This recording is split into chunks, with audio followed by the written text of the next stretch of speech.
Kumbuka hizi timu mbili, Mallorca na Real Madrid, zimekutana mara 18. Ni michezo minne tu Real Madrid ajaibuka na alama 3. Katoa sare michezo miwili, kafungwa michezo miwili. This time around Real Madrid anakuwa na ile cream yake imerudi kikosini. Ninazungumzia Mbappe amerudi, lakini pia tulimuona Valverde akiwa kwenye performance nzuri sana. Dhidi ya Mallorca wapo ugenini Real Madrid. Nyakati kama hizi, kama ninavyosema mara nyingi, ni ligi haushindi mwanzoni.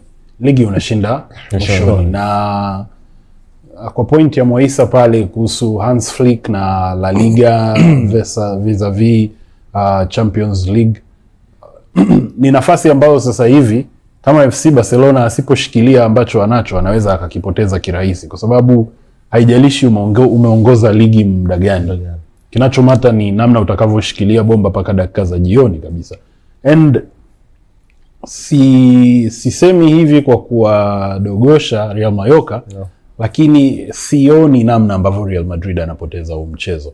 Pressure kubwa itakuwa kwenye game ya Barcelona versus Atletico Madrid, kwa sababu atakuwa anakutana na the same opponent in a span of 2-3 days. Anakutana na opponent yule, na what are the chances kwamba ukishinda hapa utashinda kule?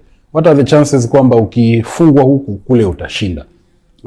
So sioni namna ambavyo Real Mallorca anaweza akamfunga Real Madrid, kwa sababu right now Real Madrid hawana muendelezo mzuri sana wa matokeo, hawachezi convincingly, lakini in the end wanashinda, na in football that's all that matters, winning games. Sasa Real Madrid yupo kwenye Champions League, lakini yupo pia kwenye mbio za La Liga, na anasubiri. Ni kama fisi anavyoona binadamu akitembea na mkono, anakuwa anasubiria ule mkono uanguke. Kwa hiyo Real Madrid anasubiri points kwa Barcelona zianguke ili na yeye hawezi kucapitalize. Lakini mechi 7-8 bado ni mechi nyingi sana ambazo yoyote anaweza akakimbizana.